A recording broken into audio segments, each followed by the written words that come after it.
Goeiemôre en weer eens baie welkom hier saam met ons Saterdagoggend en waar ons saam praat oor van die berg na die bo vertrek, die ontvang van die Heilige Gees in God se teenwoordigheid, rukwinde, tonge van vuur en manifestasies. Ek bedoel mense eintlik, met hierdie goed ons so excited en jy moet so honger wees en sê ek wil dit sien, waar gebeur dit? Waar's 'n kerk waar ek dit kan kry? Kom aan mense, moenie laat ons voor die berg kom en nie ingaan nie. Moenie laat ons hoor van 'n bo vertrek, hoor van gees, hoor van gawes, hoor van doping, maar dit nooit soek en beleef en ervaar nie.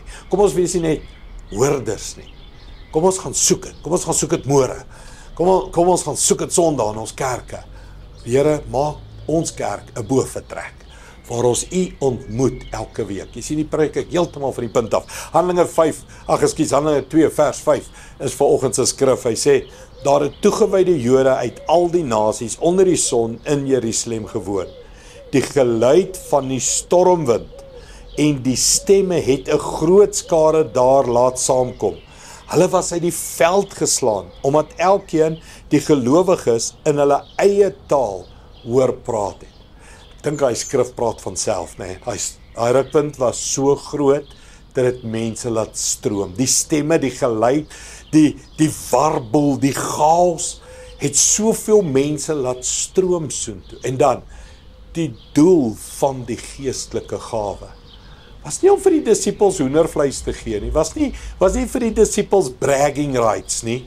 Ja, ek het dit al gesien, mense, ek het die gees, ja man, ja, wat het jy weet, dink dit gaan oor my.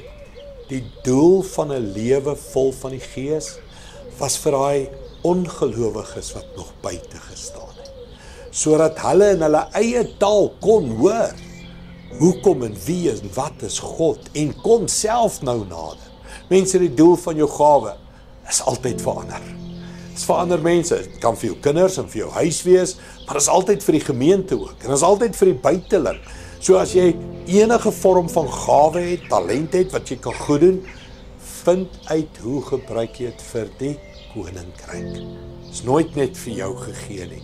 Daar's mense daar buite wat nodig het om te hoor en te sien en te beleef wat God met jou doen, sodat hulle ook tot bekering kan kom. So kom ek bid dit vir jou saam en ons bid saam. Hemelse Vader, baie dankie vir die uitstorting van die Gees op ons lewens.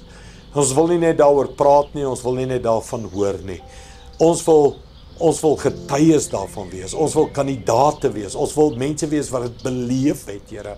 En dan, as ons en wanneer ons vol is van die Gees, is dit nie net vir die eie ek en vir my nie.